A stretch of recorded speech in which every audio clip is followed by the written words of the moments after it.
The kazoo is excellent.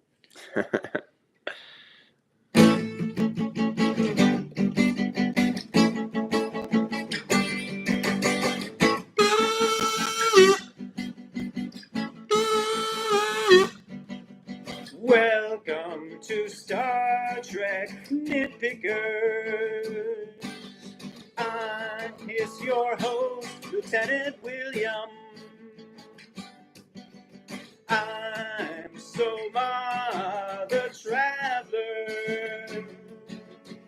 We're so glad you have come.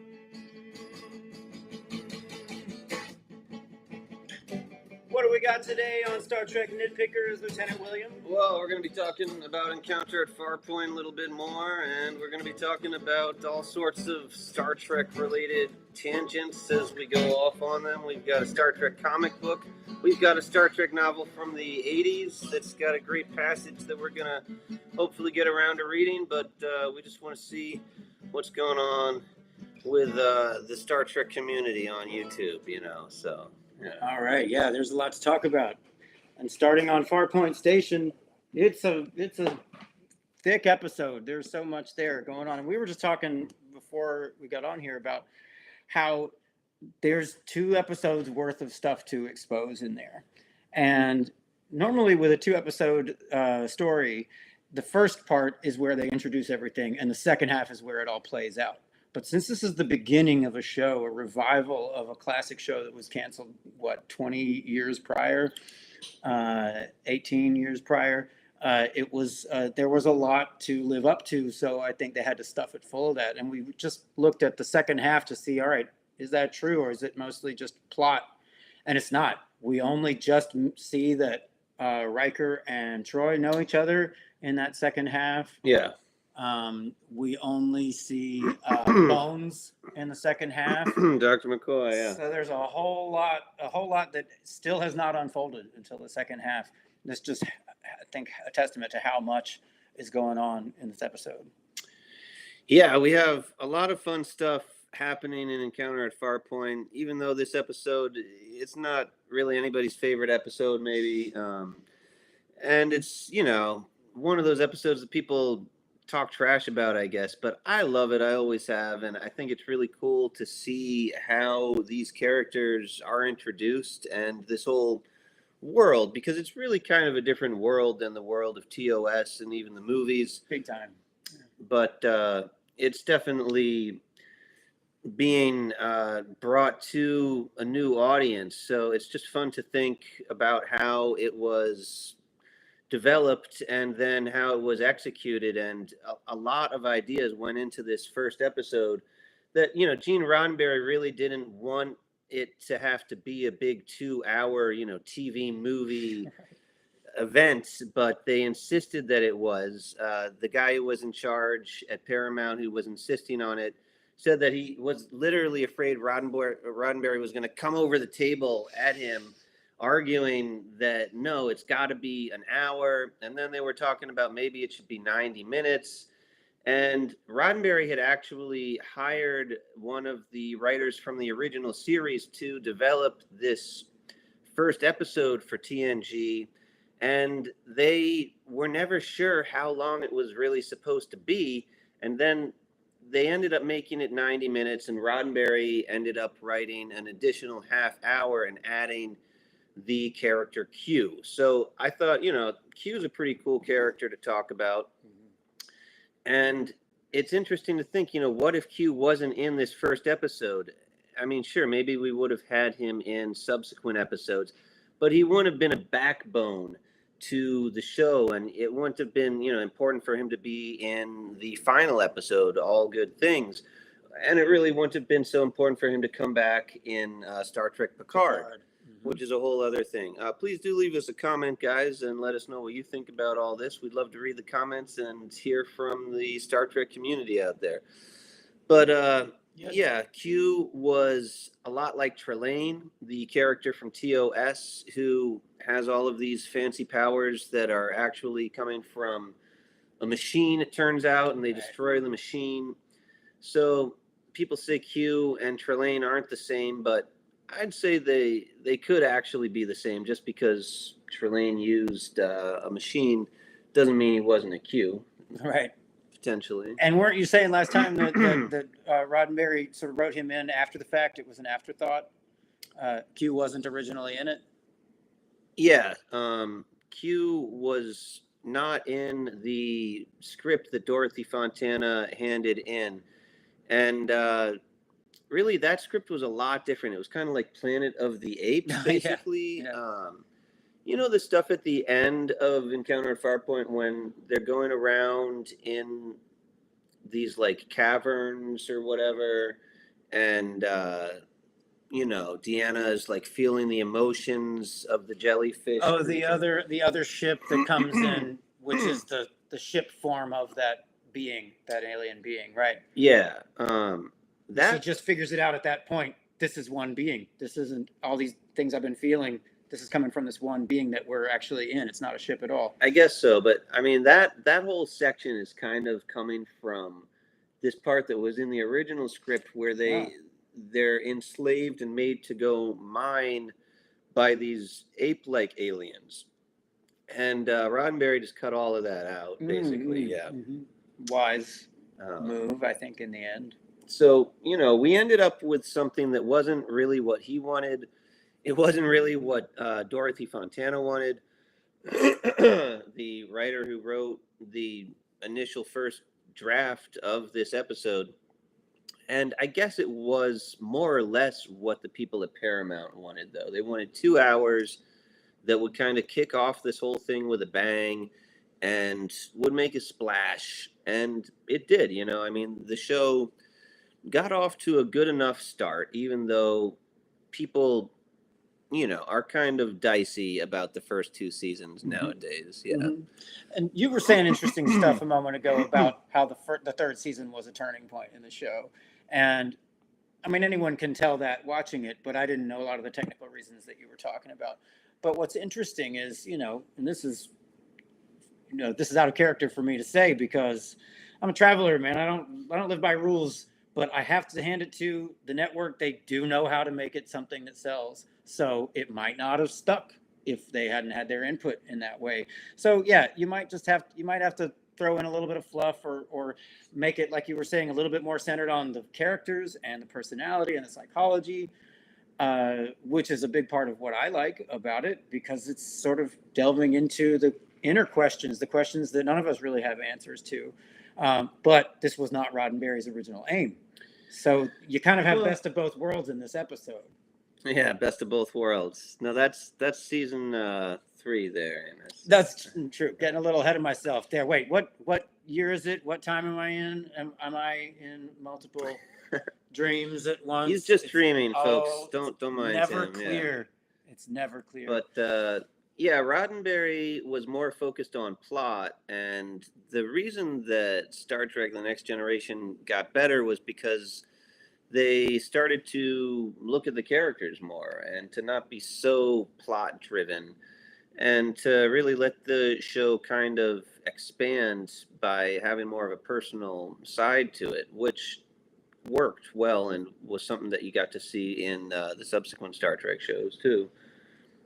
It was sort of the formula that they hit on. It was really thanks to Rick Berman, who basically allowed Michael Piller to do that. He was sort of put in charge of Star Trek: The Next Generation when Roddenberry wasn't able to really stay in control for various reasons. His health, for one thing, but also he was arguing with the people at Paramount about what the show should be. I think they thought the ratings could be better, and I guess the ratings got better is what I've come to understand. But I'm not an expert on the history of the Star Trek ratings, but I think if you just talk to fans, everybody does feel that the show got a lot better, not just a little bit. Like if you look at Deep Space Nine, it got a little bit better because it started really good right from the beginning. But TNG really kind of like turned around and went from being a show that was kind of hokey to being a show that you could really take pretty seriously. Well, it's, I think in a lot of ways there were recovering from what, sort of the elephant in the room here, which is that the canceling of the original series was probably one of the top 5 TV blunders of all time. Because look at what came now that we gave it another chance. But TNG was when, and this episode being the first one, was when they were trying to make up for that. Like, what didn't we live up to the first time that we got canceled? And yeah, we're still have old habits die hard. It's a little bit wandering sometimes, and there are some throwaway episodes, but they're like, let's throw it the kitchen sink at it at the beginning here. And so we really establish some really interesting interweaving of plots. Yeah. And on that note, they really lines. Sorry about that. Well, no, they spent a lot of money on the first episode, Encounter at Farpoint, and TNG in general. It was just kind of insane how much money they spent on it. Want to say hi to Spend a Soul-Based Living. Hello. Yes, live long and prosper, and thanks for watching. Yeah, that was one of the things that was great about, excuse me, about TNG right from the beginning was it really kind of looked like a movie in terms of the special effects. I mean, I know nowadays it doesn't look quite as amazing maybe, but to see something like that on TV back in the 80s, there was nothing else like it. And if you look at other science fiction shows like from the 70s, I was actually just talking about something called Genesis 2, which is what a show that Roddenberry tried to get going in the 70s. And if you look at the quality of the special effects and the level of the filmmaking, it's totally different. 10 years later. And it's not just because they developed a lot of, cinematic techniques. It's because they were willing to put a lot of money into this because Star Trek was already an established thing. It's this whole thing that we see nowadays where they don't want to do a movie about, some character nobody's ever heard of that doesn't seem like it's going to get, a bunch of sequels. They only want to do big franchises. And that's basically, what they were doing way back then is realizing, hey, we have a franchise. Let's make some money off of it. So they kind of have to do a lot of setting up of expectations and also already messing with your expectations, even in the first episode, even though it's a double length. Yeah, that's tricky. But one thing we noticed when we were looking at it just a minute ago is you see a lot of Picard's weaknesses in that first episode. And the whole thing about him, and arguably one of the big treasures of the show, is just what a comforting character he is. He always keeps his head about him. He's strong under pressure. The ideal masculine, like father figure, leader. Takes care of the crew, leader. It's as opposed to, as I've heard it described, that like in some of the new Trek shows, they're really trying to get away from the toxic masculinity that toxic masculinity came from some of these characters because of the time that it was a product of. But let's see, Steve the Technophile, Kapla. What's up, Steve? Let's see. Picard is a flawed character, and it's obvious that they're gonna address like his whatever fear, hatred of children. And we were just talking about that earlier. I never really understood why Roddenberry wanted to have him anti-children. But if you think about it, it's kind of like, look, this is a military vessel. We're not used to having kids on military vessels. Why should we have kids on this one now? But Roddenberry was basically saying, look, in the 60s, we were thinking about it, and it made sense. Like, NASA was just getting going. And, the whole idea of like going out into space, you're going to need really serious people who've got discipline and, a strict mind, and it's dangerous. But the whole idea of the next generation is this is the next generation. It's not like Kirk's day. I was going to say it's in the name. So there are a lot of the upgrades that we get from the original, it's right in the name. This is the next generation. Even these people who are used to these technologies, the older generation doesn't know about them. In fact, we see that a little bit in the cameo with McCoy. Exactly. Well, yeah. So the whole idea is, we've got to have kids on this ship. There's no reason not to. We can make it big enough now that we can have families living there. They don't all have to be top-notch scientists. Sure, I guess generally speaking, they will be, but their kids Mhm. can just be kids, and they can be learning and growing up on a starship out there in the middle of the universe somewhere. And who knows what kinds of scientists they'll grow up to be because they got to have a childhood like that.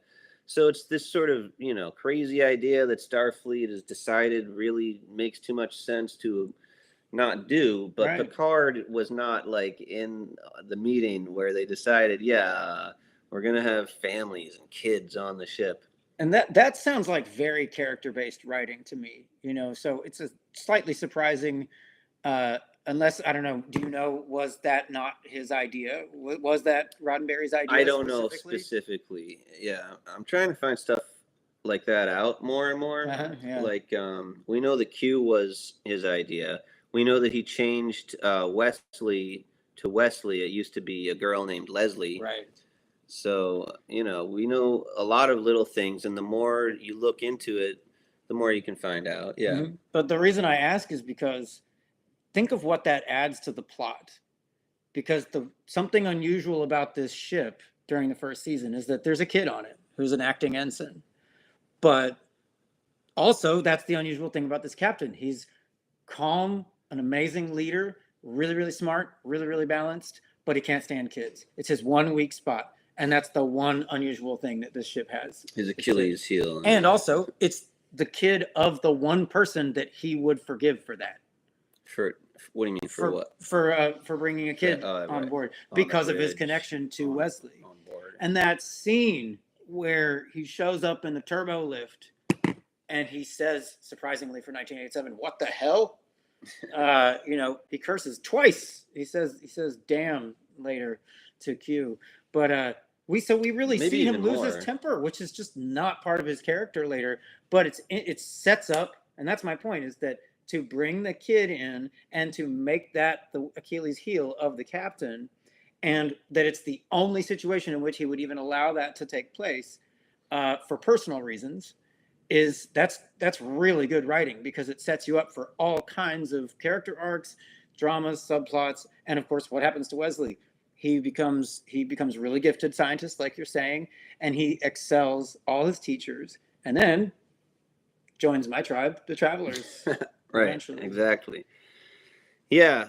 It's interesting to think, with the next generation, we've got Picard as like the father figure, and then Crusher is sort of like the mother to everybody. Yeah. And then, Riker is sort of like the oldest son, the favorite son.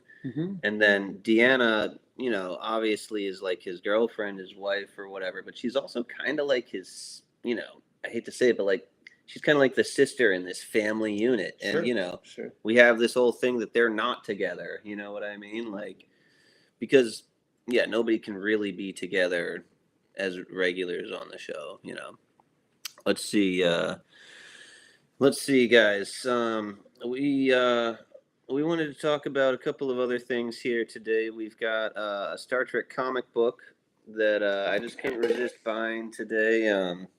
Yeah, I wouldn't have been able to resist either. Look at this. Look at this. Spock has been assimilated, guys. Yeah, I don't know. What? I didn't get a chance to read it yet, but it's looks like that's Kirk there, right? So Kirk has been assimilated too. And this is Lore War, part 2 of 5. I got part 3 as well. Data was on the cover. I was buying a bunch of these Star Trek comic books, but I just never got around to reading them, so I stopped buying them. But this one, the cover is just too cool. I mean, I got to find out what they're doing to Spock here. I mean, I like the whole idea of this comic book line because it's following right where our favorite show stopped. It's like we've got Spock alive in the 24th century. We've got Lore still going around, Data. So basically what they did with this comic line is they've got all sorts of Deep Space Nine characters mixed with like Data and TNG characters and the Defiant and Worf, and I guess that's Sakura. It's a big reunion. It's an all-star cast. Yeah, so it's pretty cool. I wonder how they weave all that together. Not that I ever really read any of it. I never really got around to it because that's what happens with comic books. Mm-hmm. You end up with too many of them. I just watch Star Trek on TV all the time, so when I'm like trying to read a comic book, keeping it straight. But I will get around to reading them. Don't worry, guys. All right. But you just can't do it at the same time. Yeah, because then they get all tangled up.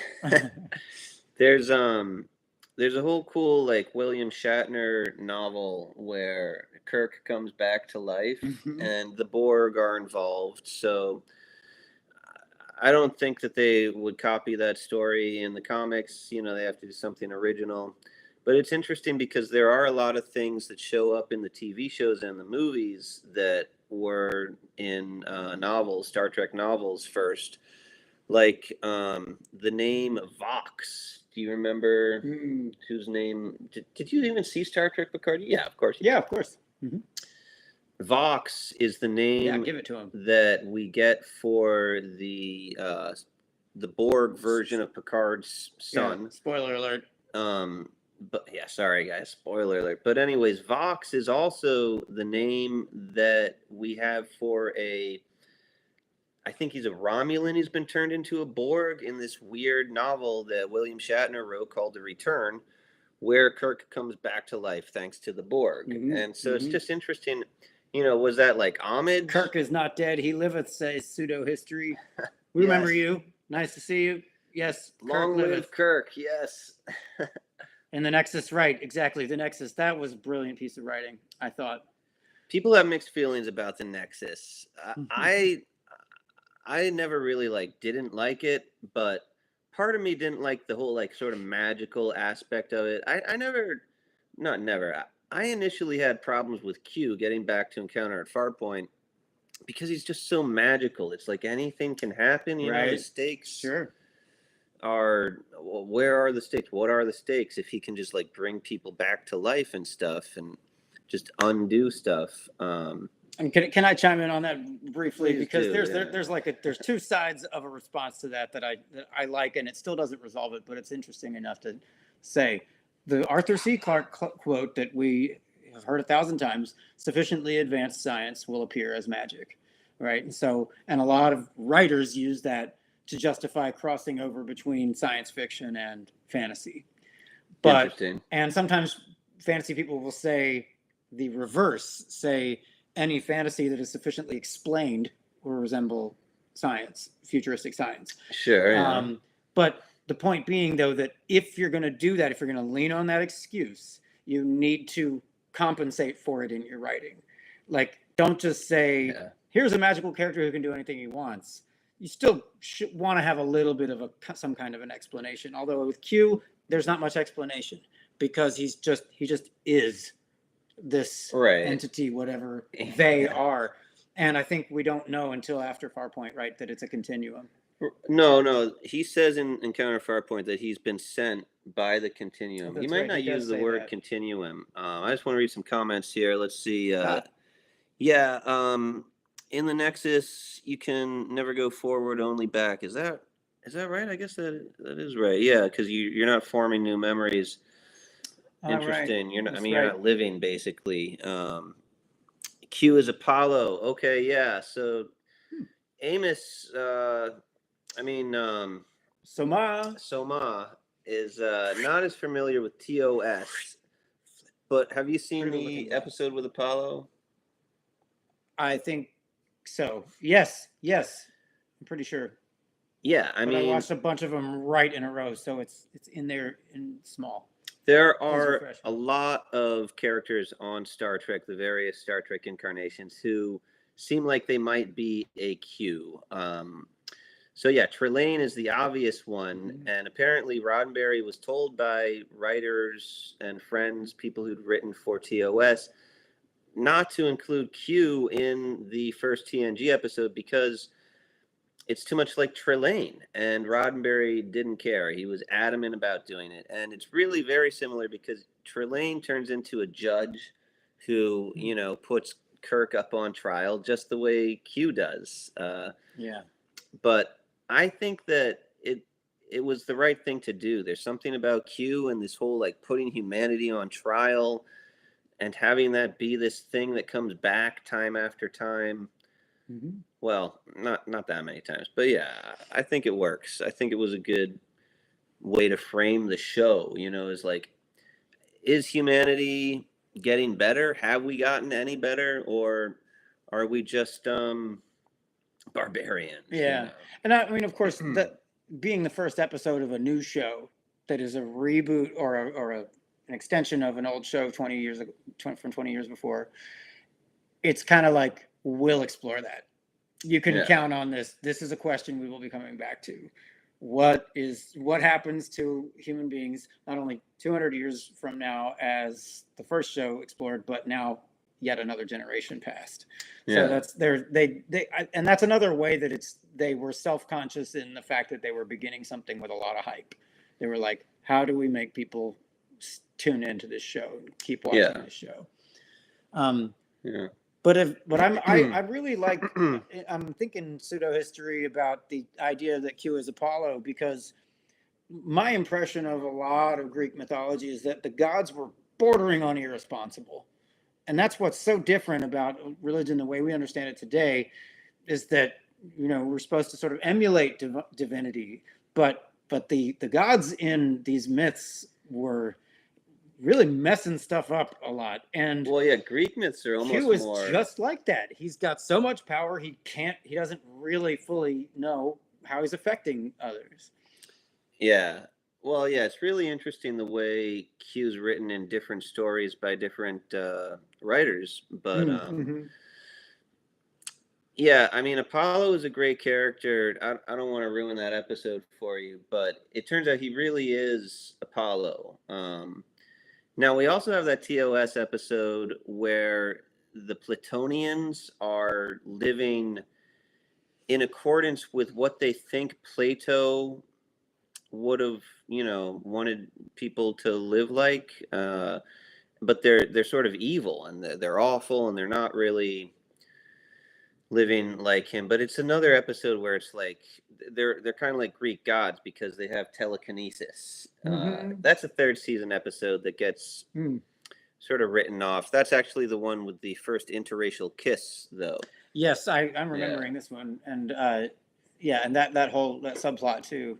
That's right. That's true. And there's another TNG where there's a myth on some planet that Picard has to figure this out over the course of the episode, that it's actually an allegory about the sun and the moon.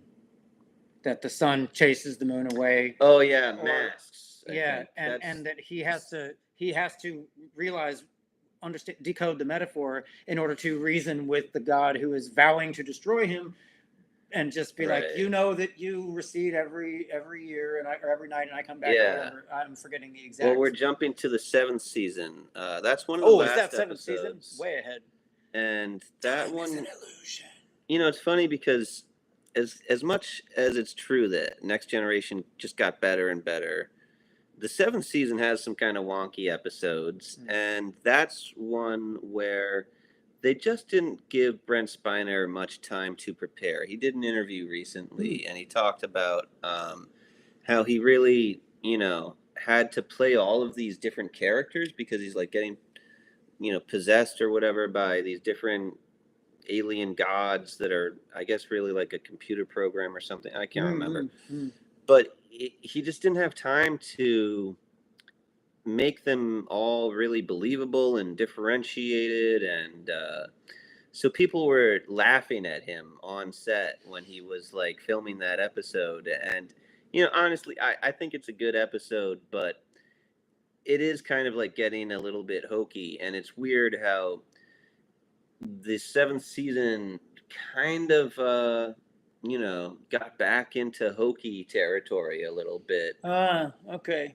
Fair enough. And I think they knew pretty early that was the last season, right? That they were Oh, they definitely knew, and it wasn't like they got canceled. Like the ratings were right. bad. It wasn't. Yeah, it wasn't like the original. Right. They It got to was plan like on it and write it that way. Paramount just saw more money in having them go do movies, Mm. and they already had launched Deep Space Nine, and they probably had basically started talks on Voyager.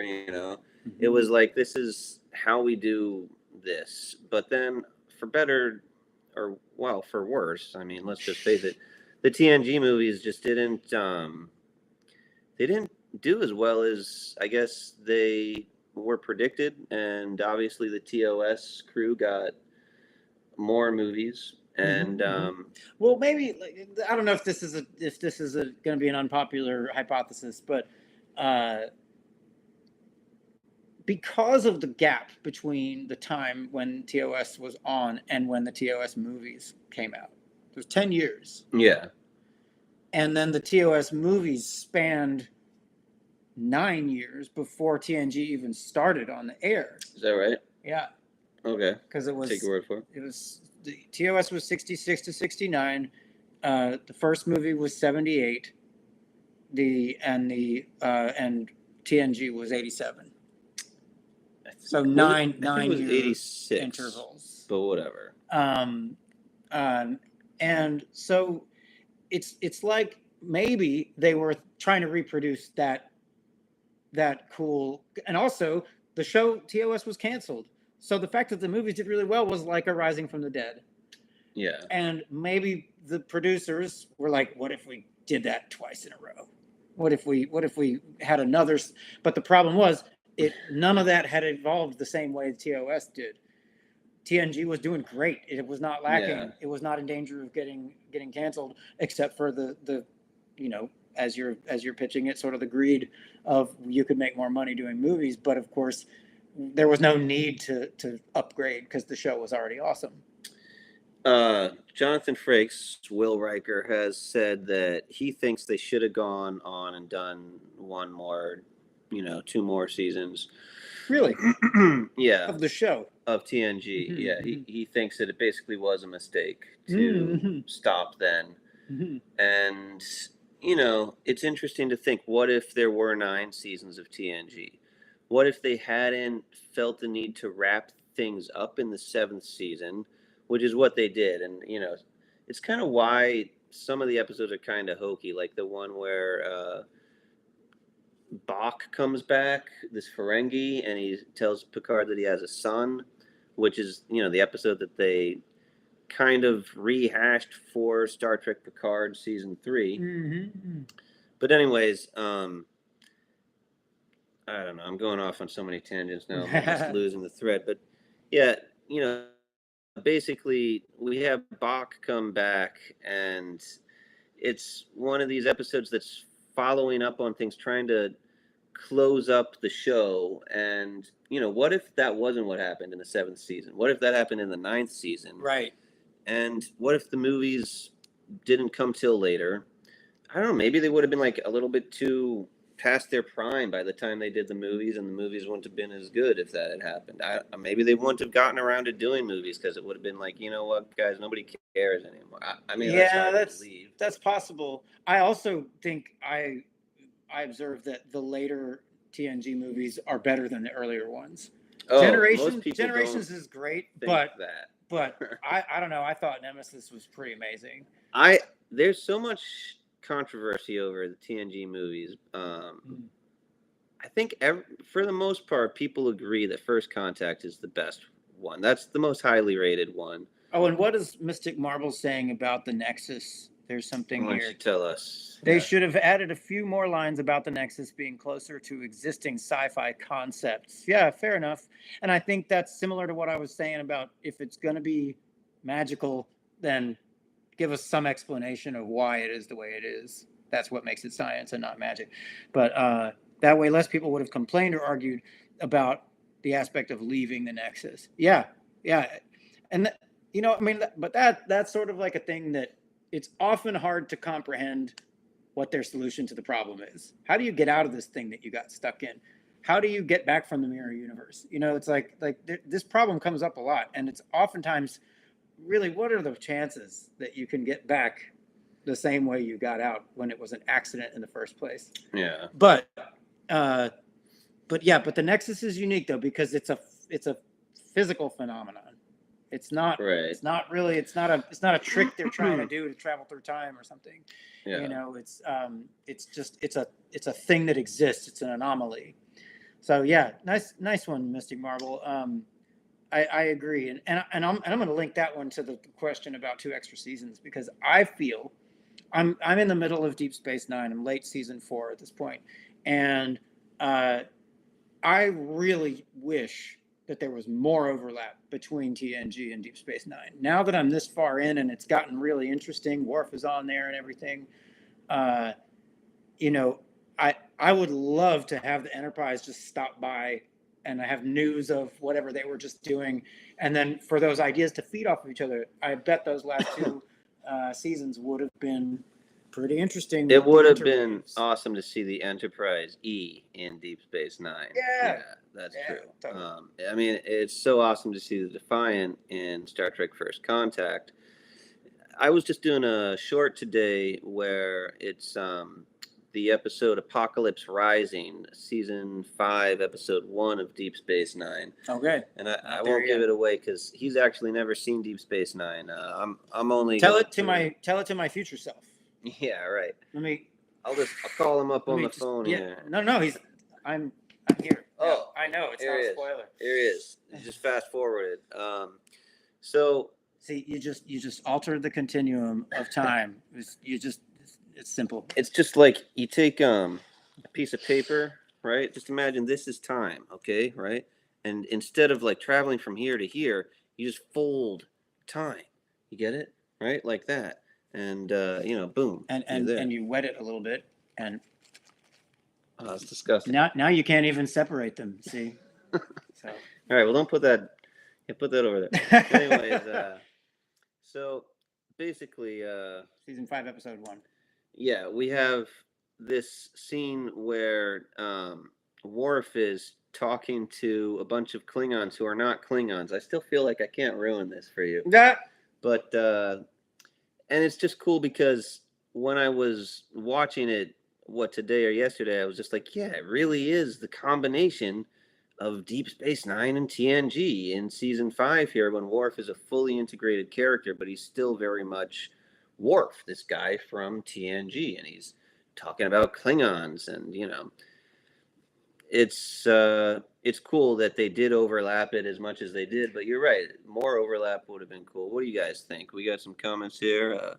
Pseudo History First Contact is a top 10 movie of all time. Yeah, agreed. I think it's a great film. I had a nice little giggle just recently with DS9 when James Cromwell makes an appearance, but because he already plays a canonical character, they couldn't just have him come on and be himself again and be somebody else. So it had this big mask, but you have to have a crush on him like I do to be like, no, I recognize that face, that charming, enormous nose. Really? You recognize? Jeez, wow. Through that mask. Well, it's also his voice and his mannerisms. Yeah, his voice. He's actually on Deep Space Nine twice. Oh, yeah? Because, well, the first time he's on it is the time that it's actually the Next Generation, but it's the episode where they go to Deep Space Nine. Birthright. Oh, yeah. Part 1, I guess. Yeah. I guess he's in part 2 as well. He's the guy that tells Worf that his father is still alive. That's right. On the different character though, right? Yeah. And another one where he had a mask where you couldn't quite tell. Yeah, they're a species that shows up a bunch, but I'm blanking on it. If anybody wants to put it in the comment section. But he's been on Trek at least 3 times. I feel like there's another time too, but I can't remember it right now. Yeah.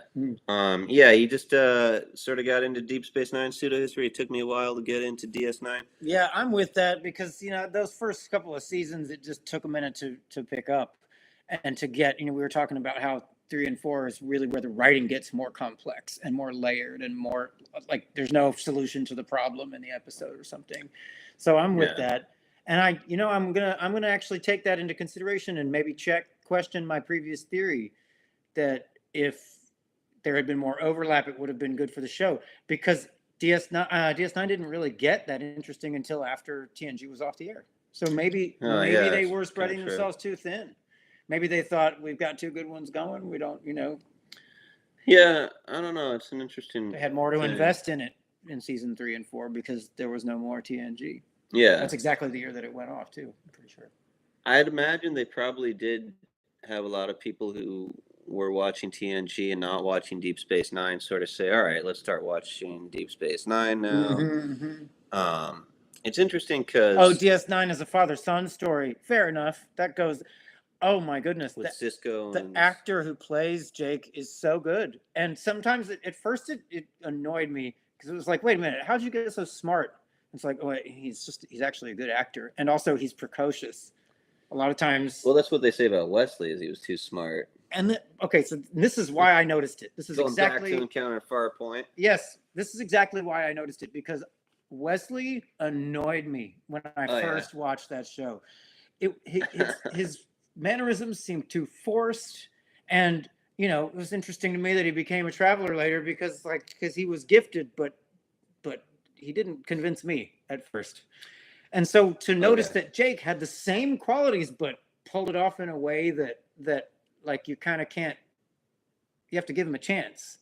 I didn't think it was bad acting when I first saw it. I was just sort of like, where did this come from? Because it was specifically when Cisco, his dad is, he's trying to set his dad up with Captain, I forget her name, the woman. Cassidy Yates. Captain Yates. Yeah. And it's obvious that the son is far more emotionally intelligent than the father, and somehow has expertise on relationships. We don't really know where he got that from. Yeah, that kind of develops quickly. That's an interesting thing about him, is he really is very young, noticeably, when the show starts, and he really is a man by the time the show is over. It's like, this dude has come a long way here. His voice has changed and everything. He's tall and grows up fast and suddenly. And he's great with the ladies. Deep Space Nine is interesting because, like Voyager, it changed a lot in season 4 when a new character came on and became a main character. Yeah, this is a good parallel. Were really interested in. TNG didn't have that happen. So TNG just got to lose characters. They lost Tasha. They lost Wesley. Right. They kind of lost Guinan basically, although they never talked about it. And then she's back in the movie, so it's not like they lost her. But Whoopi Goldberg did stop acting on the show. I can't remember, what was it, for season 6 and 7? Yeah, there was a break, right? She might not have even been in season 5, but I think she was. But but that, bringing it back to Farpoint, I wondered. I mean, you could say, I don't know if this was purposeful, but they set up so much there that there was a lot to explore of these characters. Troy and Riker used to be together, and it's almost like they discover upon first seeing each other that they still have feelings. And then what does it take until Star Trek Picard for them to finally end up together? So there was all this tension set up in the beginning that there was just so much room to play out. And maybe if they had 2 more seasons like Frakes wanted, that they might have needed another character. Who knows? Well, I don't think Frakes wanted it at the time. But anyways, let's see. Pseudo history. Both Picard and Kirk were lousy fathers. Yeah. Maybe they were trying to compensate for that with Cisco. Data was a better father. Yeah, Data was a better Data father. was a great father. He was. It's true. And it's funny because Picard didn't even think that Data should have kids. He was like, "Why didn't you ask me?" It's like, what? Why would he do that? But yeah, you were self-aware about how bad you were with kids. Well, this brings us back to the theory that I was talking about earlier, which is that when you watch Encounter at Farpoint, the way that Picard reacts when he first sees Wesley, after just being angry that he's on the bridge, when he realizes who it is and who she is, it almost sort of suggests that he had an affair with Dr. Crusher and believes that to be his son. And just like Kirk was just sort of, not there for his kid, and then finds out, or maybe he knew that the kid was there, but he just didn't really realize he was going to see him. It's weird that when Picard, then after that scene goes to see Crusher, he's like, look, if you don't want to be the medical officer on this ship, that's fine. I'll help you get out of here. And she's like, I asked for this job on this ship, and he's like, what, you did? And it's like, really? I mean, how does he not know that? It just seems odd, but well, I don't know. All right, can I dive into my psychological theory here? Because this is why I love this show, is that you see his weaknesses in plenty, even as he's established as the character who always knows what to do and everybody looks up to and makes the show good. And some of that was yet to develop, but and it's really interesting because anybody who's in a leadership role and who thrives on everybody thinking they always have it together is the one time where they're disarmed and they don't know what the hell to say is if they make a mistake and nobody cares, because they get their pride and their security from, everybody relies on me. Everybody knows that I know my shit. And so if I forgot that thing, I left you out cold. Oh, I'm so sorry. How long do you beat yourself up when you're in that role and you let down your people? You feel guilty and you apologize a lot, but they're often like, no, it doesn't matter. But that was a brilliant little psychological peek into this character. Yeah, I see what you're saying. Yeah. At the same time as we're introducing him as the one you can rely on in any situation, and one impossible thing at a time. But he does not know what to do with a kid. And I love how we talked about last time about he says that to Riker after he's really being almost standoffish with Riker to test him a little bit because it was the first time they met. Yeah. And as soon as he passes the test, Picard's shift is, now, there's another matter. I need to ask for your help not to make me look like an idiot in front of kids. Like, this is our captain. Wow, what an interesting and complex character. Yeah, and Riker suddenly smiles and laughs. Oh, you out pseudo history? Peace, man. Peace. Hey, live long and prosper. Yes, Thanks sir. for being there. Let's look at some other comments. Madam Day.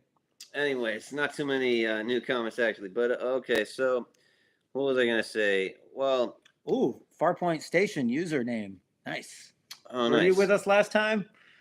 Good evening. Yeah. I can't get this at the camera right. Yeah, there it is. I don't know why I can't do that. Anyways, yeah. Nice one. I'm here after the fact. Are you split in time pieces too? Awesome. Are you a traveler? Groppler Zorn sent me. All right, yeah. Maybe you should beam over here sometime. Thanks for being here. Well, anyways, guys, yeah, like I was saying, I wanted to read a little bit of this novel. We've gone off on a million tangents, and it's so much fun to do, and we can continue to do that. But I did want to get this in. This is a novel I just finished reading that I picked up because it features the Harada, which are the insectoid aliens that we do not get to see in the episode The Big Goodbye, the one where we first meet Dixon Hill. And they're the aliens that Picard has to go and deliver this address to, which has got to be in their language, and it's basically gibberish. Anyways, I'm doing a fan fiction thing, which is all in shorts with Captain Haskins, and he's found himself on a version of Earth in a version of New York City, but all the people are gone, and he doesn't know where they are. Nobody does. And there are insectoid aliens running around and sort of, wreaking havoc. And that's a live action thing that we're shooting. And so I thought I would read up on the only insectoid aliens that we really got in Star Trek. Obviously, I'm not talking about Star Trek Enterprise, where they have the insectoids and everything. But all right, so this passage I'm going to read is just a really well-written passage in Data's mind. It's from Data's point of view, and he's just doing his work. He's working on his assignment, and I just thought it was great, and I wish that there had been more of that in this book, but this book doesn't really focus on Data. It's one of the better Star Trek novels that I've read. I haven't read all that many. I've listened to a lot on audio, and they're generally pretty good. Sometimes they're kind of like lackluster, but this one was pretty good. And yeah, there unfortunately were not too many more parts like this with Data. Got my attention. But all right, so let me just read this. Lieutenant Commander Data watched the Beltaxian system approach on the view screen, marveling at the variety of objects that orbited the Beltaxian star and the intricacy of their orbits. One part of his brain piloted the ship, monitoring their approach through the asteroid belts and outer planets, while other parts studied the orbits of Bel Major's companions, logged 4 irregularly shaped moonlets circling Bel Minor, correlated the wind speed variations across Bel Major's latitudinal belts, and cross-checked the radiation levels reported by their sensors with the most recent models for stellar processes in the yellow-white stars. The readings for Beltaxia were higher than expected, about 2 standard deviations above average, and finding an explanation for the discrepancy promised to be an intriguing problem for him to solve while the away team was on the planet's surface.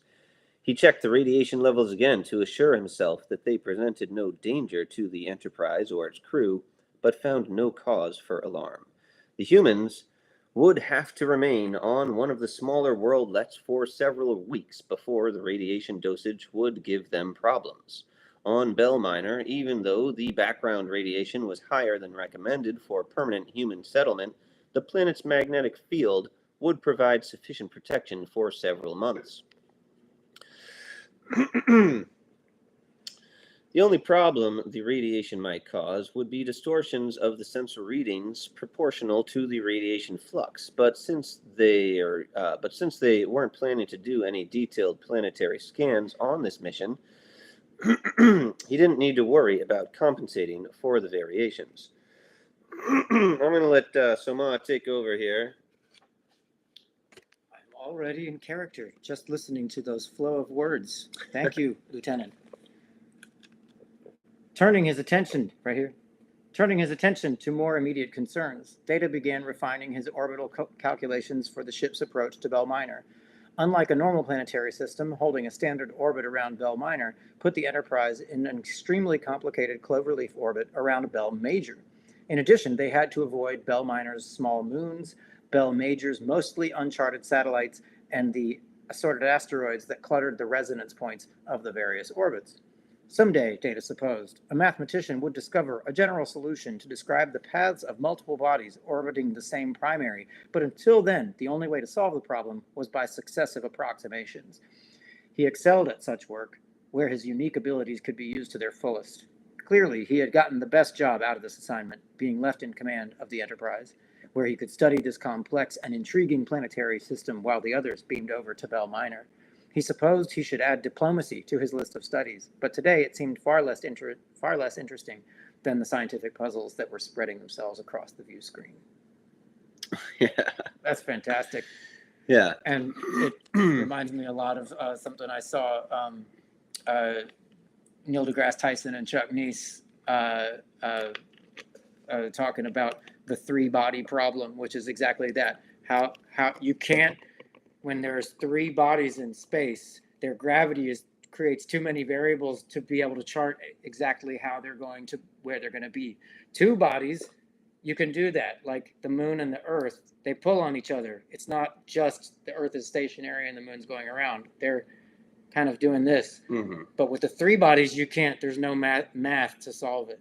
Really? And it's too complicated because there's just too much gravity in different directions. But that's my inner Data that can relate to his. He's saying someday a mathematician is going to be able to solve this, and that's exactly what he's talking about. So science nerds out there. Well, that's great that you knew that, because I was actually thinking earlier today when I was rereading that, I was going to ask you if you knew anything about that, because I kind of had trouble. Like, I was wondering, like, this book was written in the 80s. Has AI like done that already? You know, is that like, oh, we did that? No, Incidentally, no, it has Okay. not. Yeah. All right. Tune into Star Talk with Neil deGrasse Tyson. It's fantastic. And every now and then he'll just be like, yeah, let me tell you about blank thing in science, about Schrodinger's cat or about the three-body problem. And I'm not talking about the show. It was a funny one. He was like, I'm going to explain the three-body problem without spoiling the TV show that's by the same name. Or the book. Or the it book. was a novel first. Oh, is it? Yeah. My dad, a lot of people recommended that novel to me. Mm-hmm. But I still haven't read it. I just read Star Trek novels. No, I don't actually read Star Trek novels that much. But excellent passage. You're right. Very good sample of what it's like. And that actually relates a little bit to what we were saying before we watched, is that in Farpoint Station, Data had not really, Brent Spiner had not really fallen into the emotionless aspect of Data yet. He shows plenty of emotion, plenty of attitude. Like when he springs up and goes, all systems functioning. Yeah. He says it with this cocky look on his face. And there was another moment where McCoy says, what are you saying about my age, boy? And he's very aware of the emotional cues there. He's like, oh, I'm sorry. Does that subject trouble you, sir? But in this passage, there's just a little bit of that. Just a little bit of sentimentality. He has the preference, though. He's like, clearly, I got the better assignment. Because I don't have to deal with that stuff. This is the science. I like the science better. Yeah, and it's like, you know, is that not emotion? You know what I mean? Yeah, he has an emotional preference. And it's interesting that it's, you know, in this novel, he's not talking to anybody. We're getting to see what he's thinking and feeling. So it's like, whenever you see him show emotion on the show, you can argue that he's just like mimicking it. It's his programming telling him, you know, oh, you know, do this expression now because this situation matches blah, blah, blah patterns and stuff, you know? Mm-hmm. But in that passage, you can't argue that, right? It's like, right. There's no audience. Yeah. Yeah, we're omniscient in the writing. So yeah, interesting. You know, that reminds me of the bit, because they go back into this question on Discovery. Apologies for bringing in new Trek. I know you're allergic a little bit, but where Zora, the computer, the ship's computer, says, and when I first saw this scene, I videotaped it on my phone. I was just like, this is really nice writing, where she steps on the turbo lift and the computer says, Captain, I can tell from your inflections in your voice that you are experiencing stress or sadness or difficulty or something. And she says, it's been a rough day. And she says, well, it can be difficult to balance duty with compassion. And she says, I was unaware that you had the programming parameters to make that kind of an observation. And she says, well, the experience of emotion naturally leads to feeling empathy for others. She says, you feel emotions? It's a recent development. And it's like, this is this moment where it goes between being really, really well programmed and actually being conscious and feeling something. So I think they zoomed into that question. How good can the programming get before you can't tell a difference? And since we really don't know what the nature of consciousness and the relationship between consciousness and the body is, we don't really know. Does that make a robot conscious? Can consciousness just spring up in something that we made? I'm a little dubious about that, but it's certainly a question worth asking. Yeah. Let's see some. I saw Haskins' Subway video. It was legit. He has some balls to drop to dress up and perform in public like that, says Farpoint Station. Yeah. Thanks for that, Farpoint Station. Yeah, he does. He's a great actor. He's very committed. He's I'm going to go see him do Shakespeare tomorrow or Sunday. And this guy already saw it. I was supposed to go, but they were sold out by the time I got around to getting my ticket. Yeah. But I won't spoil it for you because your future self isn't here yet. Yeah, I probably should have read Shakespeare by now. But anyways, Comedy of Errors. We have a lot of plans for Haskins. I'm going to be portraying a holographic therapist pretty soon. I'm going to be a main character in it, and we have some big plans to expand that whole thing, but we're going to keep it in the shorts so that you can just, spend a little bit of time checking it out easily. And yeah, we've got a lot of stuff in the works for this channel. I just dropped a video today that's just me nitpicking 4 Star Trek scenes. We've got 2 from TNG and 2 from TOS. It's kind of some low-hanging fruit, but I just thought it would be fun to, give you all my spin on it. I don't know if you guys have seen the episode Spock's Brain, but I talk about that, and I talk about the episode, Redemption, where we have Tasha Yar coming back as Sela. So it's not Tasha Yar, Denise Crosby, I'll say. And I've been doing a lot of shorts that kind of pertain to some of that stuff. You guys might have seen some of them coming out recently.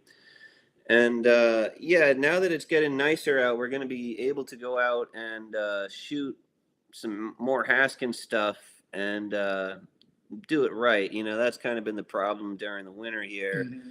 We were able to go down in the subway and do that one. And, he did one from home for me.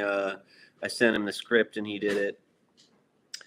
But yeah, I hope you guys are enjoying that because we have some big ideas in store. Stay tuned. We'll be back. Yeah, there was something I was going to say going back to all that, but well, anyways, yeah, the holographic character. Yeah, you're going to be the hologram. He's going to have some cool glasses. Yeah. Yeah. And Soma might be on it. Yeah, we have who another. Who knows what form?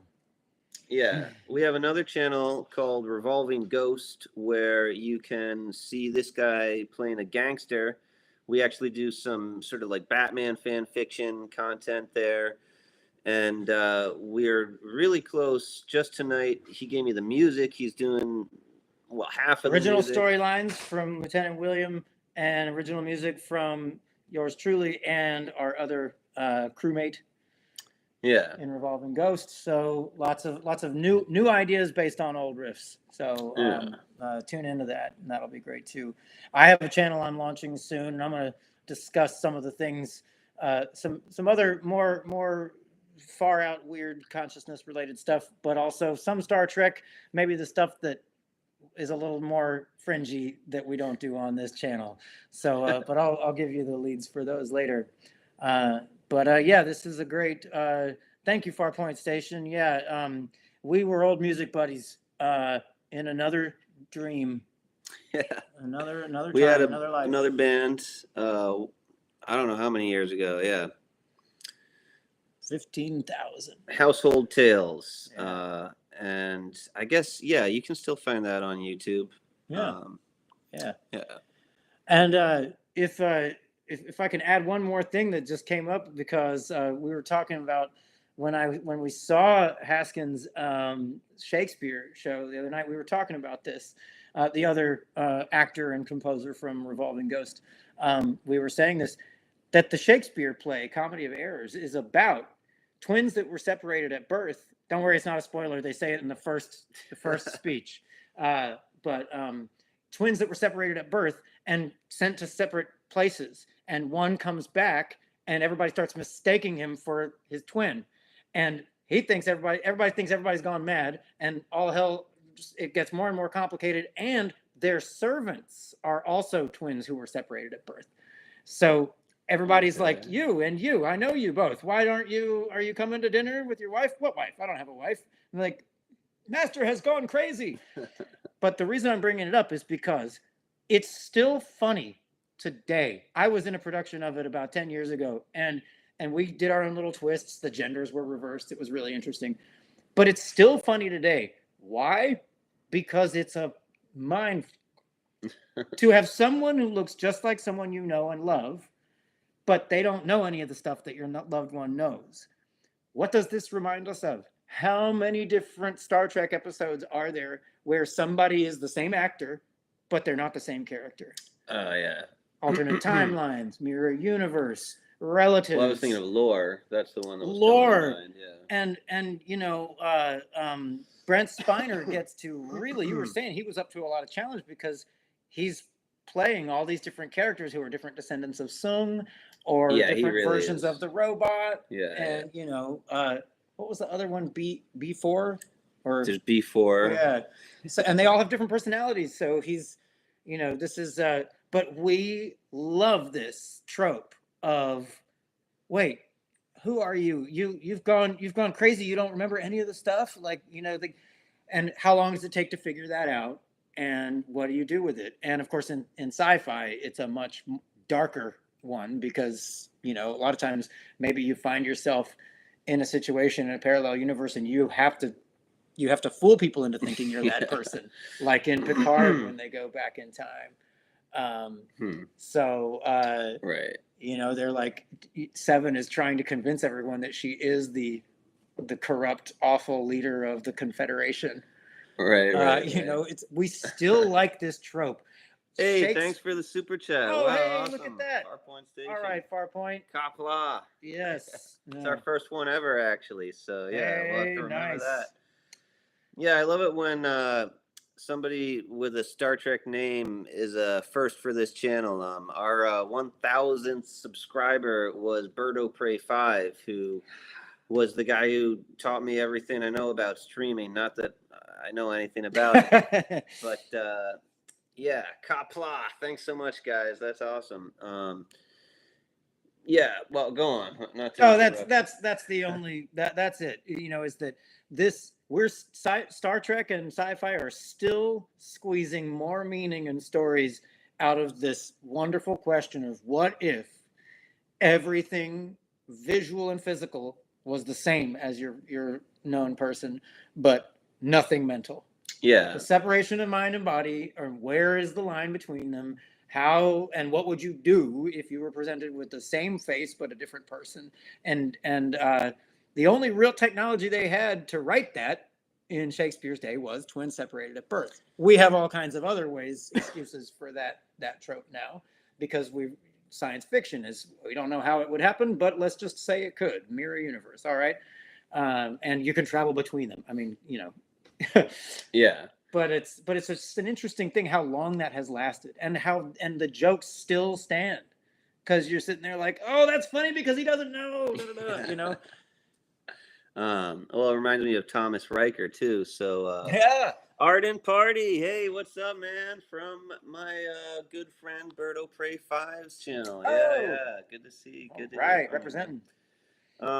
Yeah. So you brought up a lot of interesting stuff there. You know, Patrick Stewart obviously is a big Shakespeare guy, and we were talking earlier about how really one of the things that made the Next Generation so successful and made Star Trek, you know, as a result, such a successful franchise that it's still going now. So much that they had to write Shakespeare into the scripts multiple times, many times. Well, it's just Patrick Stewart. His acting is phenomenal. How can you not use that skill? Yeah. You don't really realize it when you first watch TNG, but you start to see it the second time around or whatever. I don't know. His acting is just phenomenal. He really makes you believe that he's on a spaceship. You know, he really seems to believe it, so you really believe it. And that's what acting is, and that's why science fiction acting is so hard, because so many actors are just like, well, I can't really believe that I'm, like, you know, in the future, underground, talking to an alien or whatever.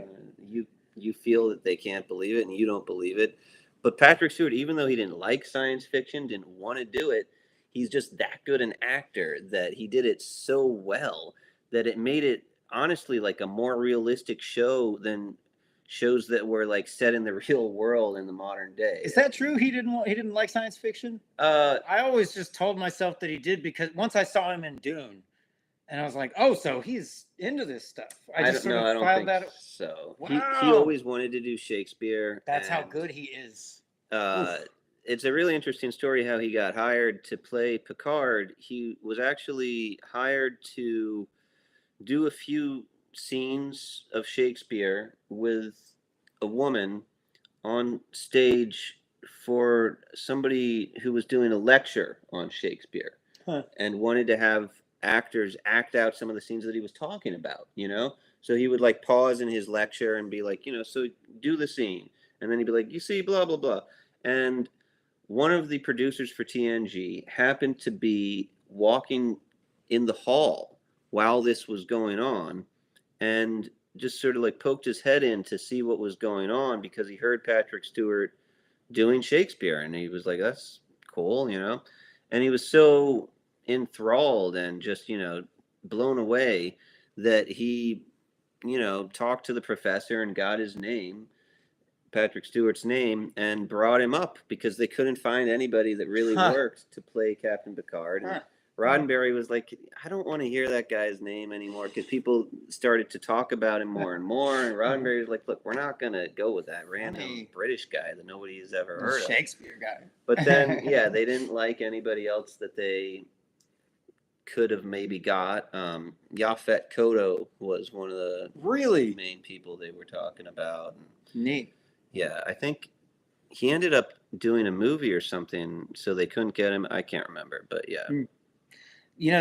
Something is hitting me about this thread where Picard. I mean, sorry, which self are we talking about? Just let me read the comment real quick. Yeah, sure. Stewart had a history with Sci-Fi though.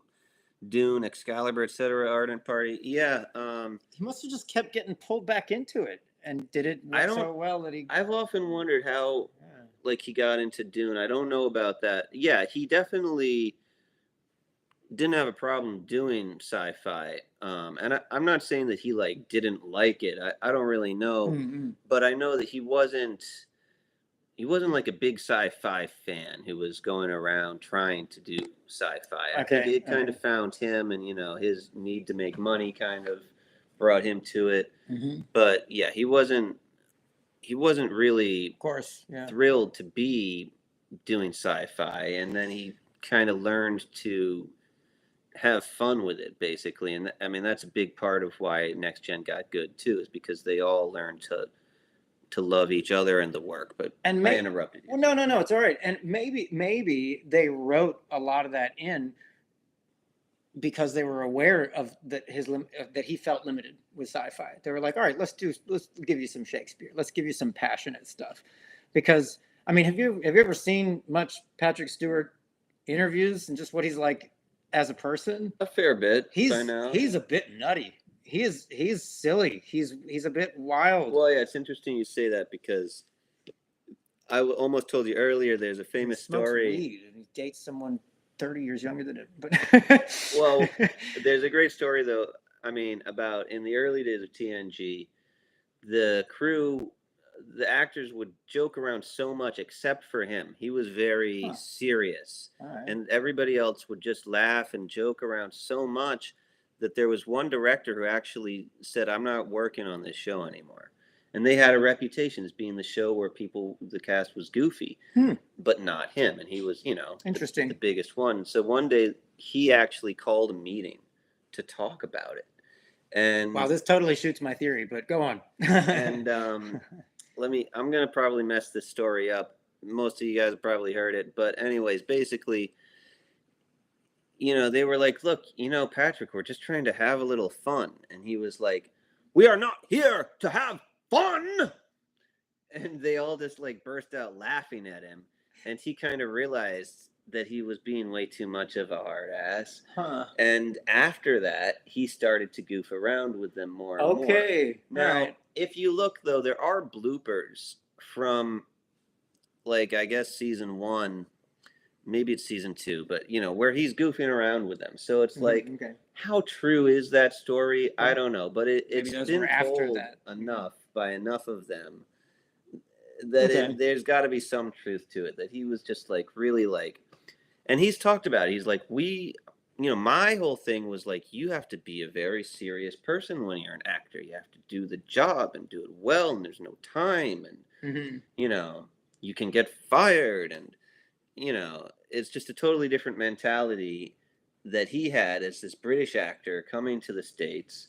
Then let's not forget that he's British. I don't know. I mean, they're from a bunch of different places. Are you embarrassed easily? I mean, Marina Sirtis is not from the States, but anyways, the rest of them we're just trying to kind of have some fun with the whole thing. And T eventually realized that that made sense. Yeah. So yeah, you added to and flipped around my theory a little bit. It's not still sort of intact. Okay. Which is that if he didn't, if he didn't like sci-fi, and if the reason that he didn't like sci-fi was that he likes more emotional, passionate things like Shakespeare, then maybe he wasn't thrilled about always being up in the heady language and the thick dialogue that is not very emotional, and he would prefer to be passionate. But and I was in my mind, I was using his character, his jokey character off script as a justification for that. Even though if he was the serious one, it's still possible that maybe he has a preference not just for generally emotional things over heady things, but for a particular kind of emotion, a more anguish, despair, passion, intensity, rather than just goofiness and humor. Maybe. I mean, yeah. So there's room for my idea to still be. You know what I think it is? but- I think he just has this old-fashioned sort of take on science fiction. He's a very old-fashioned guy. And I think he just feels like, oh, science fiction, that's kid stuff. Oh, well, before Star Trek, it wasn't that great. And that was why Dune and the TOS were the new dawn of a new generation of whatever. I mean, next generation of sci-fi. I've been reading old science fiction for a few years now. I kind of got into like trying to like go back and read the first science fiction and just get an idea for like, what is this stuff really all about?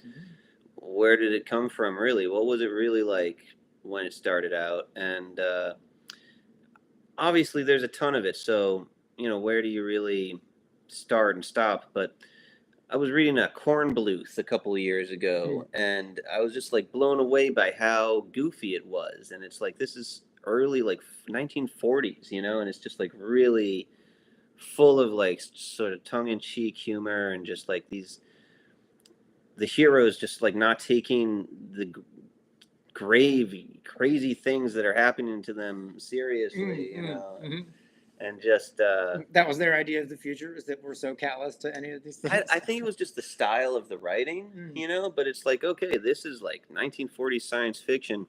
Anyways, yeah, Patrick Stewart, when he was growing up, the part of England that he was growing up in was like more Scottish, really. It was like all of these Scottish people had like inhabited this area, and it's technically England, but it's basically like a Scottish feel, or I don't know what I'm trying to say, but the way that he spoke, it was so like you wouldn't understand him at all if you heard child Patrick Stewart speaking. There's an interview where he says like the expression that he would yell when him and his friends would run to each other's houses, that meant like, can so and so come out to play? And it's like that. I can't repeat it, it's like total gibberish to me. But he broke it down, and it's like, well, this word means this, and that, is like basically being used as a metaphor. But it's just like he grew up in such another world, in such an old-fashioned world, even compared to like our modern world. So the fact that he became the guy who was, portraying what the man of the 24th century is like. That's a good point. Crazy. And Roddenberry, didn't you say, or maybe I can't remember if I heard this from you or someone else, but that his first reaction to Patrick Stewart was, he's way too old.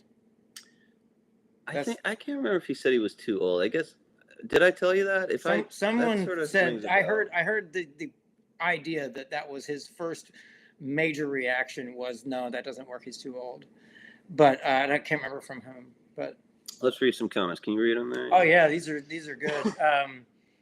Stewart had a history of sci-fi. We got that one pulled in by the money. Do day jobs relate to Star Trek or sci-fi? Well, I'm a therapist, and so I love the psychology, and I actually really like to break those things down and be like, that's why it's relatable, because I can find oh yeah, I feel like that sometimes, or yeah, that question, I ponder that question too. So sort of, not exactly, but that's why we're doing this, to try and make more of that. And can only, it can only go into it so much. If my client is into Star Wars or something instead. Thank you. Yeah, he's a compassionate guy. It's true. He's a good guy. Compassion makes you transcend time and space. Yeah, Come with me. Come with us. I do some teaching with little kids, and so morality is a big thing in my life on all fronts. Yeah, you like to try and slip in the life lessons to them. Yeah, we were talking about this. Just earlier. talking about clean up your own mess.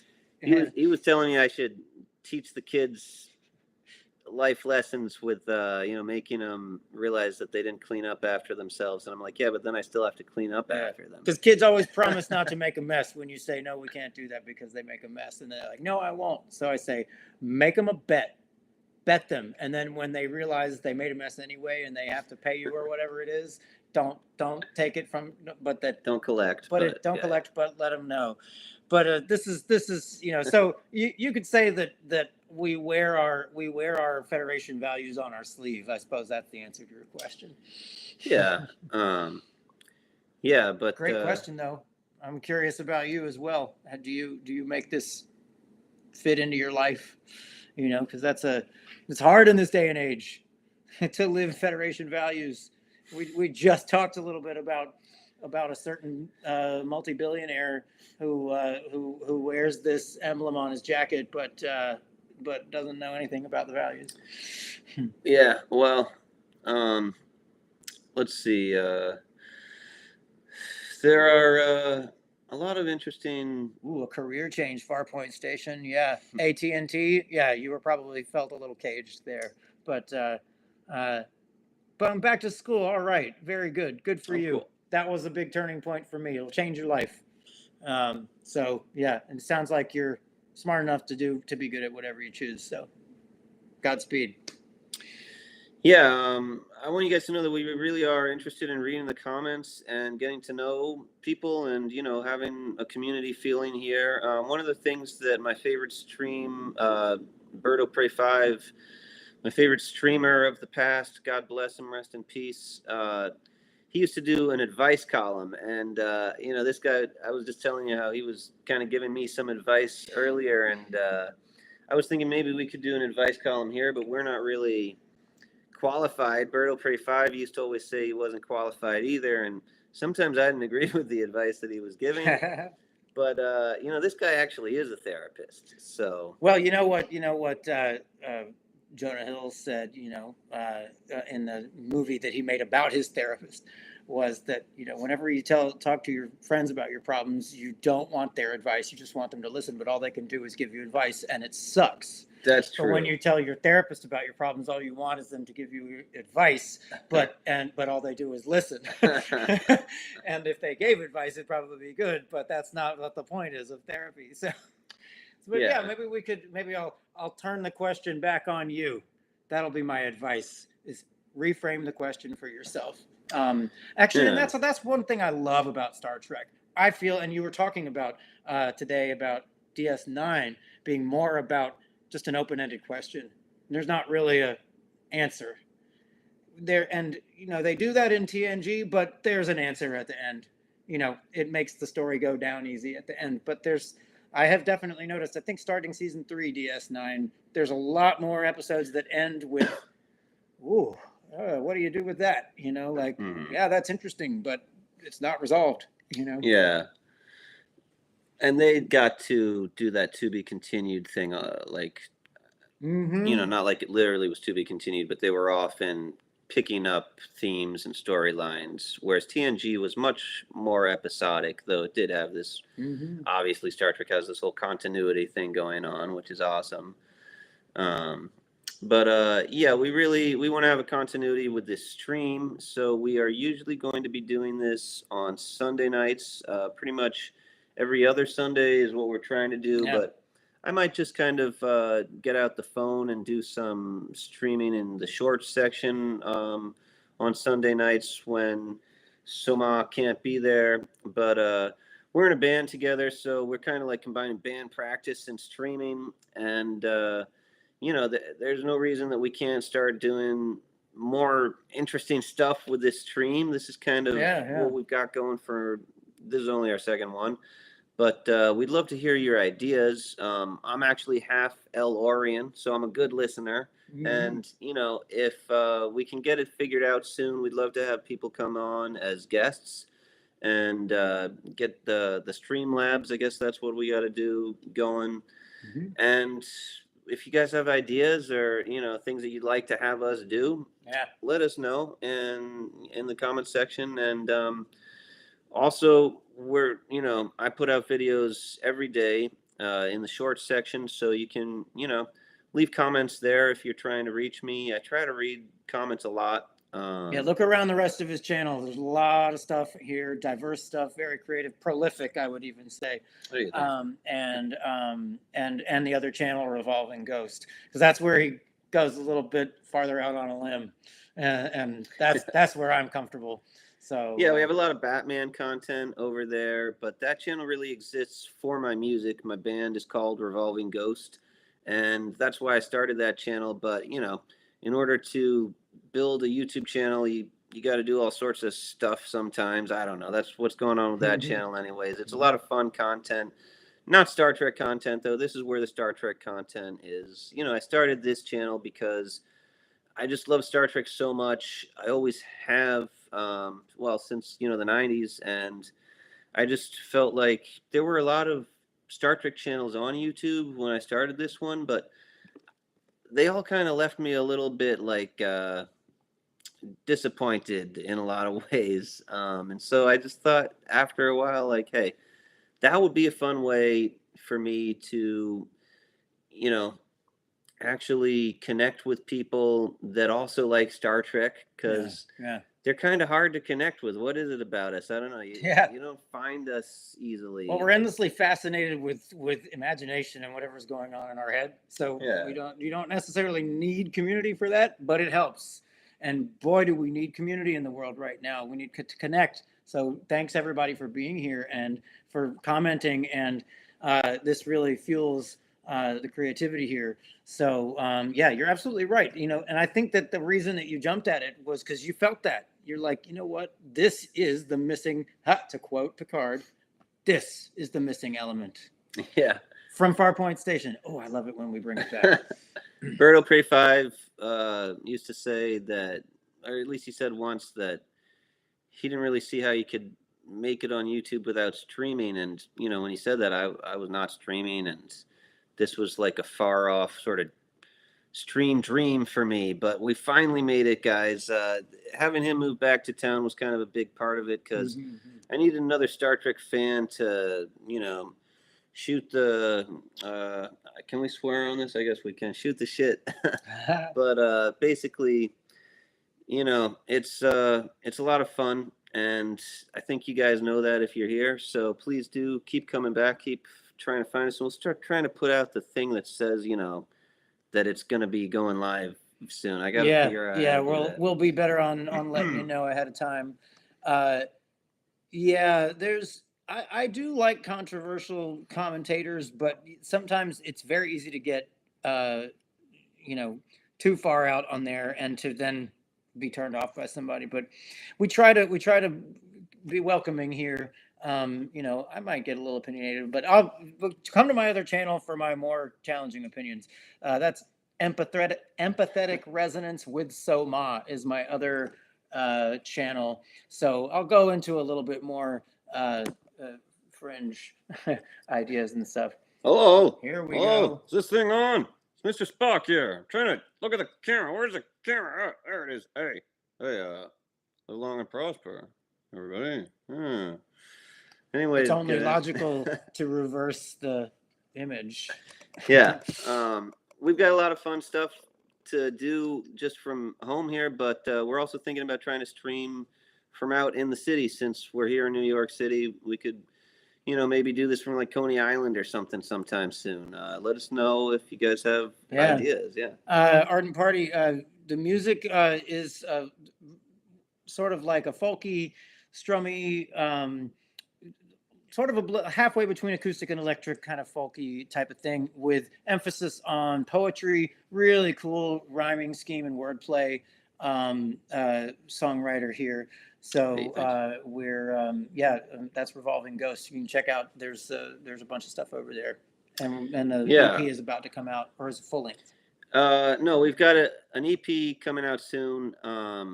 We went into a studio, worked really hard, and that's going to be the first time that we release really, expensive music that cost a lot of money to get mastered and everything on that channel. But we do have a fair amount of demos and stuff like that. Well, actually, we do have some mastered stuff up there, but this is the new stuff that we've been working on, and we'll be there. This is the real one. Yeah. Magic Man 32. Sorry I didn't respond to you earlier. Mr. Worf, fire. Yes, of course. Absolutely. Mr. So I hope you're still around, Magic Man. Thanks for being here and thanks for commenting. Please do check out the shorts that I have out every day at 9 a.m. and at noon. And leave a comment, because that's another fun place for us to discuss Star Trek and just get into, some of the nitty gritty of it all. We don't have an idea for what our next stream's topic is going to be yet, but open to suggestions. We're kind of thinking of basically having a Star Trek TNG episode at the heart of every stream, as sort of a jumping off point. I still have a ton of notes for Encounter at Farpoint that we didn't get to, but we don't need to stay on Encounter at Farpoint forever. Not forever. That would be interesting, though, to just stream every week on Encounter at Farpoint. How long? How much can you squeeze out of that? I mean, they squeezed seven seasons out of that, what they set up there, and like you said, they didn't even need any new characters. Yeah. But we don't have money in our century. Who asked that? Farpoint Station. No talk about rent. No talk about New York rent. Yeah, we actually have a spaceship up in orbit, but because the replicator is not working nowadays, we had to beam down here and get jobs and stuff, guys. Right. We don't have dilithium crystals, and we're stalled. We can beam up there and beam down, but there's really no point in doing that right now, unfortunately. So we are asking you guys for help, but only if you can give it, because if you guys, are strapped on your own there, then please just take care of your own needs. But we would like to get some more dilithium crystals. Yeah, because we're having a lot of trouble adjusting to this technology in this century. It's rough. Where do you even get dilithium crystals? I mean, we have not found a single person who can help us with that. But anyways, best villains, a good topic. We don't discriminate, Farpoint Station. Yeah, best villains. Okay, great. Let's remember that. Let's do that. Yes. Yeah. Excellent. Well, who's one of your favorites? Yeah, that's a good question. Let's see. Only donate drug money. Well, all right. If that's the way it is, then that's the way it is, I guess. We've all got to choose our poisons and stuff. Yeah, life is a dream, and so is money. And so is Star Trek. You can be stuck in that dream sometimes. That's a thing. And Mr. Spock says, "Row, row, row your boat. Life is but a dream." Oh. Anyways, did you guys see the shorts I did with? We need to make a AI GIF of Spock saying that was priceless. Sorry to interrupt you. The first short that I did with the Star Trek with the Spock puppet did pretty well, and it had Captain Haskins, John Paul's fishing rod, which is a cool fishing rod, and I don't know, it was funny. It worked out. The camera work was good, and the other ones they kind of weren't as good, and people didn't like them, and I just gave up. But maybe I could bring back Mr. Spock puppet. I don't know. I kind of like the idea of doing puppet stuff on this channel, but something tells me it's just like a bad idea. Like, I don't know. What do you guys think? Well, the stuff, some of the stuff I've made for my other channel has been compared to Mr. Rogers a little bit. So I have thought about puppets. Maybe you could do that over there. We make the world of make believe, but it's for adults. I'm taking over this train. Anyways, yeah. It's only logical. Our guitar player was saying that he couldn't stop thinking of you as Mr. Rogers after you like told us that first story or whatever. Oh yeah, right. Yeah. So it's still there. Is that what you're saying? Yeah. Yeah. I love Mr. Rogers, and I would love to do puppet stuff, but I feel like people don't really like puppets as much as they used to, or I don't know. Is it just me? I mean, everybody thinks they like puppets, but There's a pretty great line on Rick and Morty when they're going to a couple's counseling, and Jerry's trying to bring sock puppets to use, and then okay. the therapist is like, "You sound crazy." Yeah. And he's like, "I don't think that's a good word to be using." Well, Yes, you no, do. you're crazy. You are crazy. Yeah, I mean, I used to do Commander Corbo on this show. I don't know if anybody remembers that, but he's basically a cartoon. It's the Orion captain from the animated Star Trek series. And I would, just re-edit his mouth so that he was saying different stuff. And I don't know. It was a lot of fun, but I just kind of got tired of doing it. It's kind of a lot of work. We also have the USS New York on this channel, though, which I almost worked on today. We have another episode that should be coming out in a year or so. I don't know. It just takes forever to make that. I don't know if you guys ever saw it, but we basically take the old Star Trek cartoon and re-edit it into a new cartoon. We also use other cartoons, all sorts of cartoons. Brave Star is the main one we used in the last episode that we had out. And it's kind of funny, but it also does have a moral that is in line with Star Trek. It's not a parody of Star Trek. It's not like we're making fun of Star Trek, but it does kind of have its own brand of humor. So please check that out, the USS New York on this channel. And we got more episodes coming soon. Yeah. Ardent Party answered our question. Your favorite villain, and Spock has a problem with it. The Tomalak. Yeah, right. Tomalak, Yeah, that's a great one for sure. I read recently, it was interesting, he's in this episode Future Imperfect, where he actually gets to walk around with the other actors. He's not just on the view screen for the first time. And the actor who played him actually basically complained that he didn't get the support from the director and the other actors that he felt that he needed and deserved in order to take this character off of the big screen, the view screen, and into just walking around. And he said that it was actually a lot harder for him to do than you might have thought, and he didn't enjoy it. Basically, seems like a little much, right? Like you'd be like jumping for joy that they were finally letting you really walk around and be a real part of the show. But also, of course, he wasn't really Tomalak in that episode. It was like. So maybe there is evidence that Ardent Party's right, that they didn't know what to do with him. Yeah, Ardent Party says, "Wow, Brave Star is from my childhood. Are you guys even old enough to have watched it new?" To be honest, I don't know, but I did not watch Brave Star when I was a kid. I didn't know about it until I found it on YouTube during the pandemic, I guess, and I got into it. I was like, "Wow, it's a Western sci-fi cartoon that's actually really good." Have you ever seen it? No, I haven't. Yeah, I've heard of it, and I was aware of it, but yeah, we're '80s children. Yeah. Well, I'm actually from the future, but the 36,980. Yeah, exactly. But we've got all your cartoons on our database and stuff. I'm trying to make it look like Spock is sitting here with us. Yeah. This is my stream. I just let these guys come on. Yeah.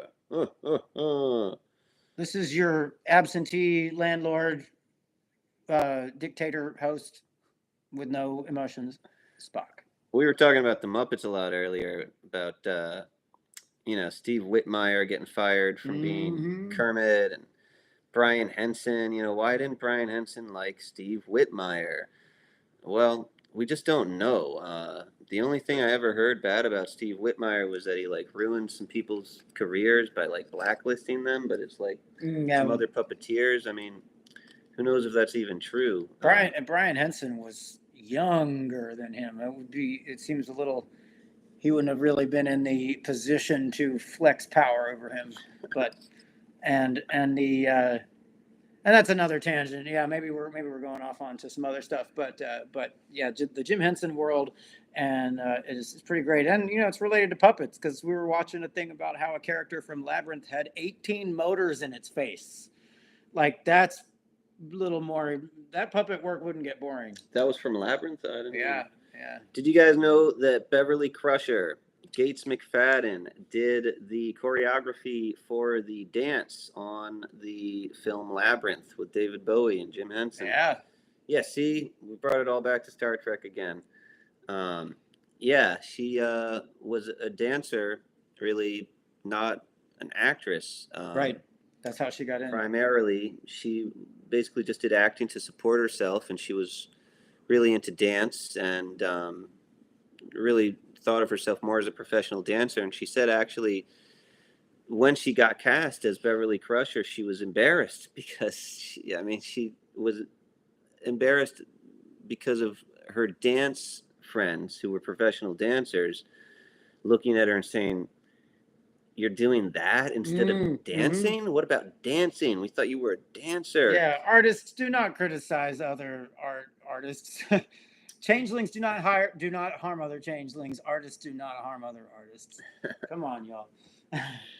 Oh yeah, David Bowie's crotch piece. We're gonna go there. maybe on another stream or a more Labyrinth dedicated. Hey, this is the internet, man. Of course we're gonna go there.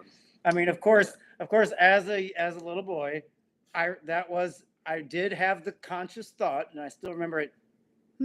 I mean, everybody knows that he's got something there between his legs. I just didn't realize it was quite something that you showed off like that. Okay.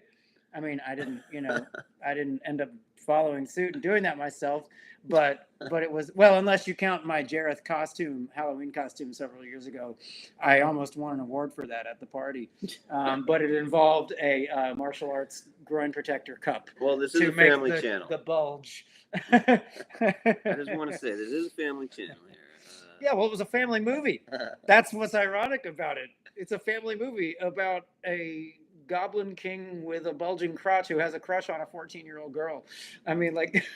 She's only 14? Wow. Oh, the actress was. What's her name again? Jennifer Connelly. Yeah, Jennifer Connelly. Also famous for being in The Rocketeer with...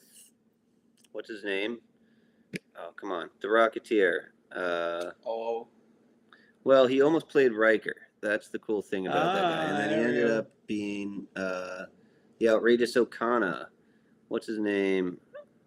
Well, yeah, he would have been more famous if he'd been Riker. I did a video on that once.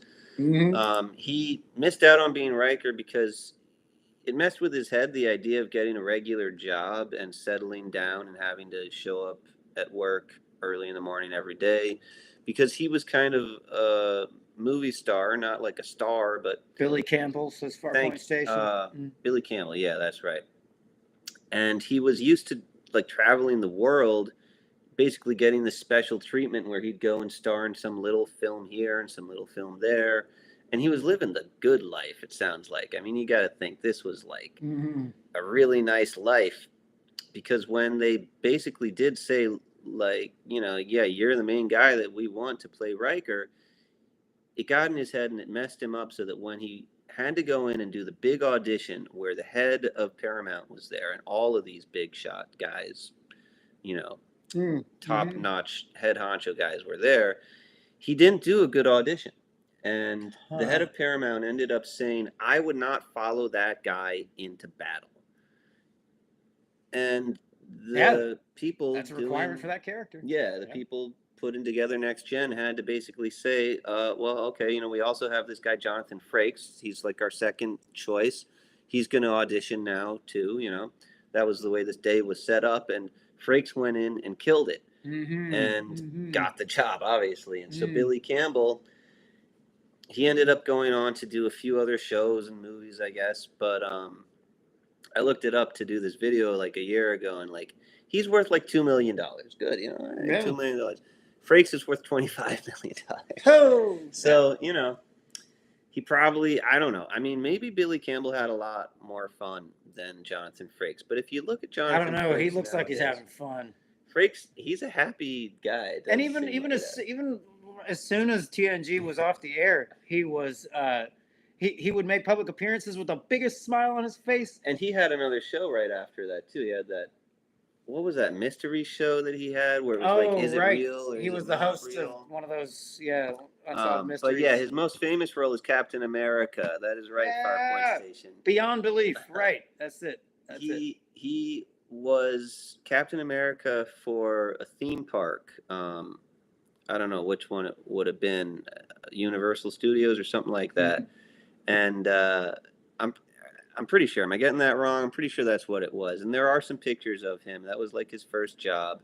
But that's pretty much what he was doing when he landed Next Gen. I mean, it wasn't like that much later. Yeah. He did a bunch of like little shows, some like kind of like romance shows or something. But yeah, it was a big step up for him to get Next Generation. Whereas with Billy Campbell, I guess it sort of seemed like it would have been a step down to him because he was doing movies and stuff. You know, he is the Rocketeer, which is pretty cool. Right. Yeah. And I honestly, I don't know, I have to say, I kind of see how he feels. I have this problem a lot where a good opportunity comes up and I'm like, do I want to go to work every day? Well, yeah. I would much rather be a being unbound by time and space than show up at the same time every day. Like me. You know, like, but hey, I got ambitions, man. I can't just be an omniscient spirit for my entire life. This stream is my way up. Well, that's a Rick and Morty reference there for any fans.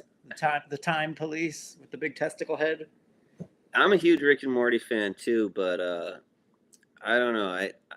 I can never really remember much of the episodes. It's just like overload, and then I forget it. But he like remembers it all. It's like he's always making me remember it. I haven't seen the last season or whatever. I kind of fell off with it. I mean, my whole thing is like when I really like a show, and then it's kind of like either it's like ending or they lose a main character or something. I stop watching it basically because I'm like afraid to finish it and not have any more of it. Which is, I know, it's the stupidest thing in the world. But you guys remember that show Bored to Death? I think I did it. I did that with that show, I think. Right.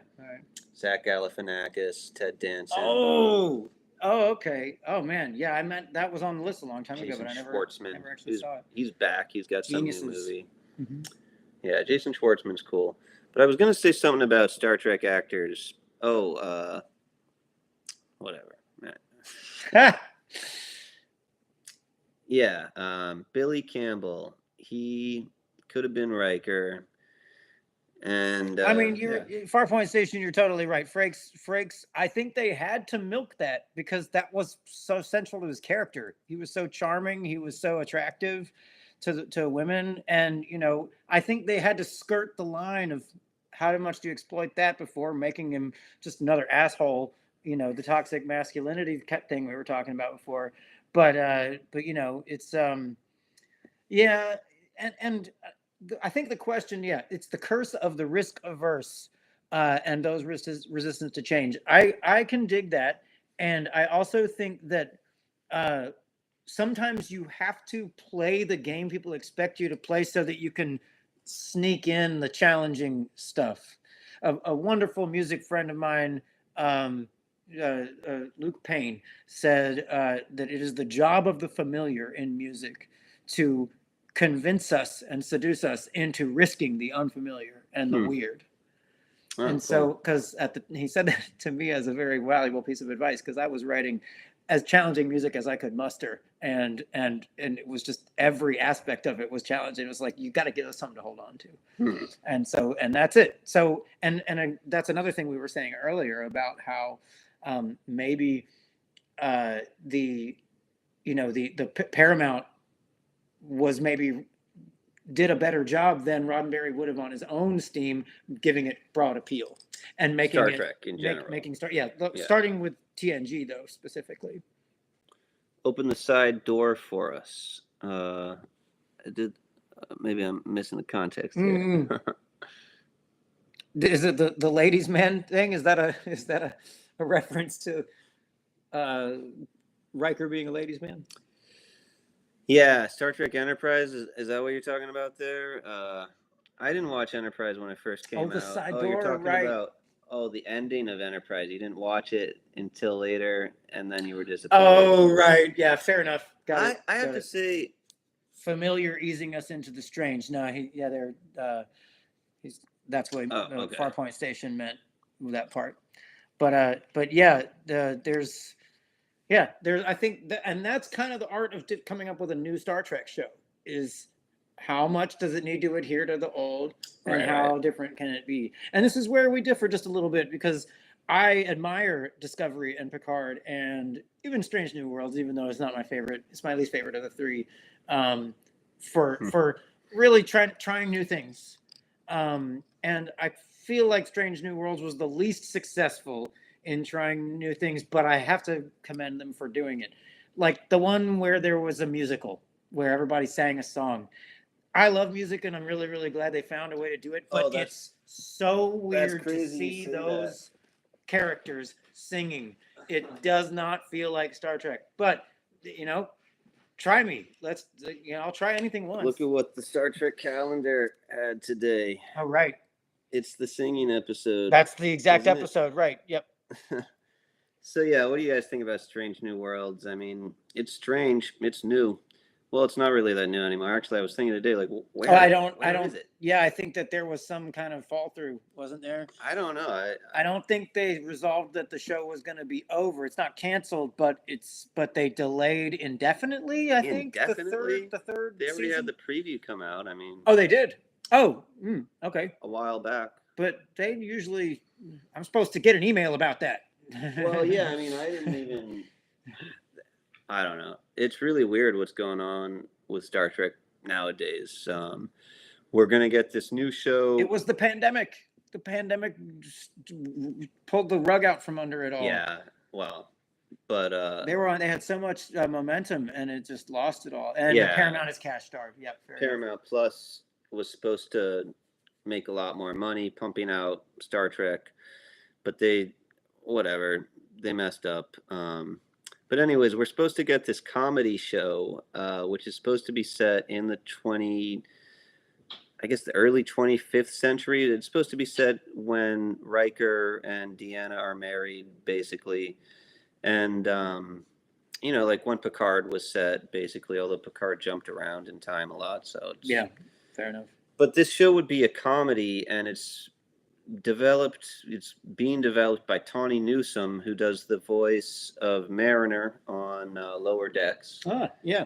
And she was also one of the stars. We had someone ring in about Lower Decks earlier saying it wasn't atrocious. I like Lower Decks after the first thank you for commenting. Couple seasons. I think the first few seasons are just not that entertaining for me, but I think it got a lot better. It got to the point where I really enjoy it, and I'm sad that it's over basically now because I could have used a few more seasons of the high caliber Lower Decks. But anyways, Tawny Newsome was also on Space Force, the Steve Carell show, which came out a few years ago. Yeah, and also had, right. John Malkovich. It's kind of an underrated show. I really liked it, but it got canceled after 2 seasons, and nobody really talks about it. It's a little bit like The Office. It's kind of like what if Michael was in the military, basically. Anyways, so Tawny Newsome was one of the stars of that show, and she's also Mariner, and now she's developing a Star Trek comedy, which would be on Risa, which is the pleasure planet, resort planet. Where when Riker went there, he brought back that headset that everybody got addicted to. No, I think that was Risa, actually, but that's not really. I mean, anyways, don't let me derail. I think they'd be like at a restaurant, as I recall. Okay. And so it wouldn't be Starfleet people; it'd be like people at a restaurant, and you'd have Starfleet people coming into the restaurant. I don't know. I mean, I think Tawny Newsome is talented enough that it could be good, but I also have not heard any fans say that they're into this idea. I did a video on it a long time ago. There was no comments about like people being excited for it. I mean, I'm sorry, but this is just art. This is just humans and art. We get our favorites and we want more of the same. And when someone says, "Hey, I'm trying something different," we go, "No, I don't want it." But then if they're Sure. stubborn enough with it, we learn to love it. That's what happened with TNG. A lot of Star Trek fans said, exactly. "Don't do that." Kirk, Exactly. McCoy, Spock. That's Star Trek, and if it's not got them, then it's not Star Trek. And So, like, Roddenberry even said that initially. you Oh, know? yeah. He was like, "Don't do it." He was going to sue them for trying to do next gen, and then they were like, "Look, we're going to give you a whole lot of money to be the guy in charge of next gen." Yeah. And he was like, "No."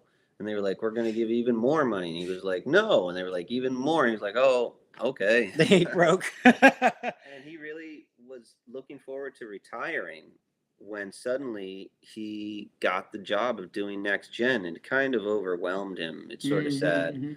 but yeah, that's what happened there. Let's read a comment from Farpoint Station. I hope it's not like a Section 31 film where they just push and push and push something no one asked for. And financially, I don't think they can take too many flops. Yeah. I did a video a while ago, over a year ago, I think, about how they were $1 billion in the hole, Paramount Plus, after Picard. Anyways, yeah, I mean, that's too bad. season 3 of Picard was Yes. much more well accepted or whatever. People liked it a lot more. It did a lot more for them. I think Picard is my favorite Star Trek show as far as quality and interest of the content and the subject matter and the writing. But I don't know if it could stand that high without TNG as its foundation. Oh, well, no. But I do think it goes to heights that TNG doesn't. At times they're a little cheap in what they choose. Like, it's just Borg. That's one thing. That's one aspect that is sort of like, okay, fine. They're creative. They use it creatively, but it's sort of like, come on, you could diversify it a little bit more. And the whole long lost son trope is also, all right, how many times are we going to do that? But I thought, just as a psychologist, I really think it's the most character driven and psychologically oriented one. And it asks the most important questions, I think, because he's really really great line in it after he sort of resolves his relives and reprocesses his childhood trauma. The person who's in it with him says to his childhood self, "You will do so much with this pain. You will save worlds with it. Now it's time for you to be saved, or you to be healed," or something like that. But that's a really important thing. Now that reframes the entire whole show, TNG, the whole character. I mean, it's like, oh yeah, if he had a burden like that would fuel it. Going out, what in the world would you have to be carrying to have that much energy that Picard has? I mean, really, and so much discipline. He never backs down unless he actually doesn't know what to say, which we were talking about earlier. But yeah, right in the field. That's exactly right. It's a pretty intense one. Oh, we got some friends here. Justin Dot, nice to see you. Thanks for being here. And with your comrades, Farpoint Station. Yeah,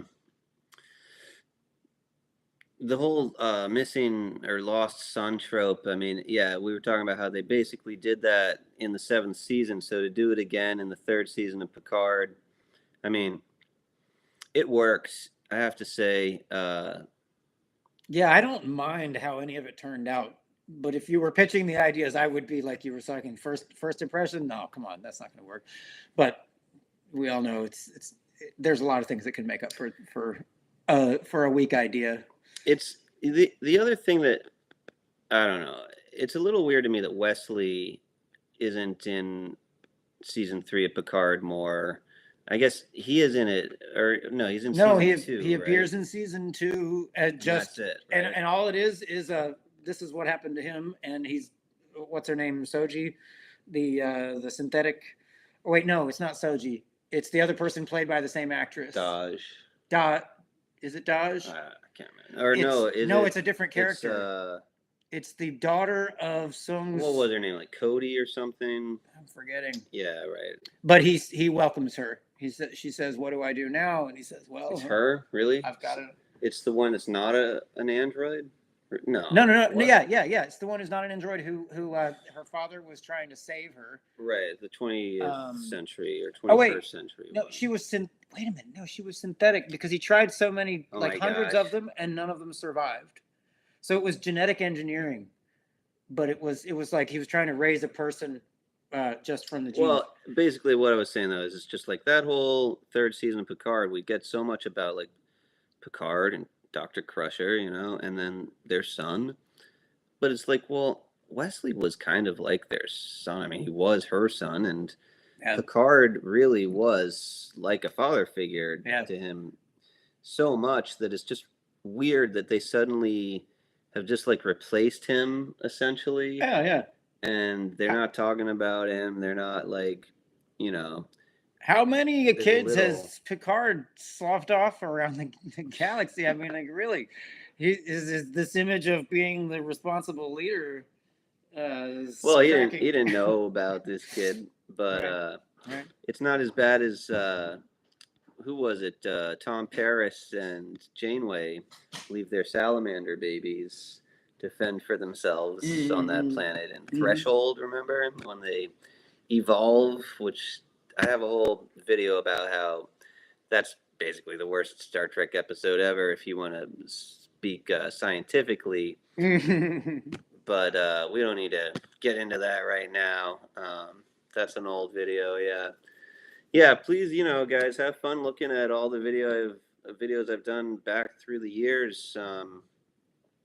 Been making tons of videos on this channel for a long time, and now that shorts are a thing, I'm doing more shorts than the other kinds of videos. I try to put out 2 shorts a day. Star Trek, of course, only Star Trek stuff, and I've been thinking about maybe trying to do 3. But I also just like putting out the other long form videos, so I'm trying to sort of balance it all. Yeah. And we just had one come out today, nitpicking Star Trek scenes, 2 TNG and 2 TOS scenes. So please check that out. Let me know what you think.